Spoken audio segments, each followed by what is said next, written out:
Hello दोस्तों, तब रउरा सबके स्वागत बा भोजपुरी गाना 111 पर। तो आशा करतनी कि रउरा सब अच्छा और स्वस्थ होखे।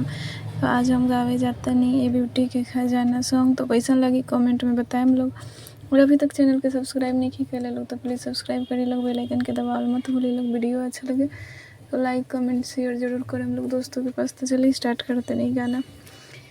इहो ब्यूटी के खजाना बड़ू लव लेटर के पाना।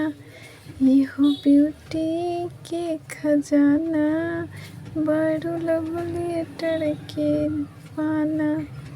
मनवा लागे नहीं सबसे दीदार भइल बा हो। मनवा लागे नहीं जब से दीदार भइल बा। ये जान हो तोहरे से प्यार भइल बा। ये जान हो सच हो के प्यार भइल बा।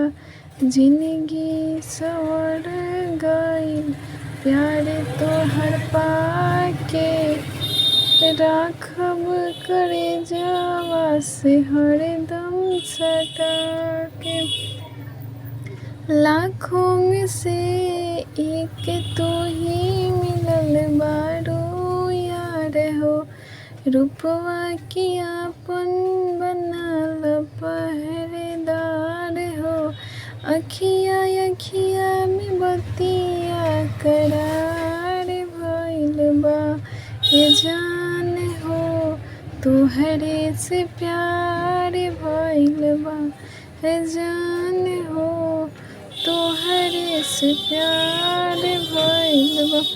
तो ई रहला दोस्तों सॉन्ग है गाना तोहरे से प्यार भइल बा। कैसा लगल है गाना तो कमेंट में बताएं लोग। अभी तक चैनल को सब्सक्राइब नहीं किया लोग तो प्लीज़ सब्सक्राइब करिए लोग, बेल आइकन के दबाना मत भूलिए लोग। वीडियो अच्छा लगी तो लाइक कमेंट शेयर जरूर करिए लोग। ज़्यादा से ज़्यादा दोस्तों के पास शेयर करिए लोग चैनल के। तो बनल रही हमारे साथ मिला तो नहीं लोग से नेक्स्ट वीडियो में। तब तक खातिर जय श्री राम दोस्तों।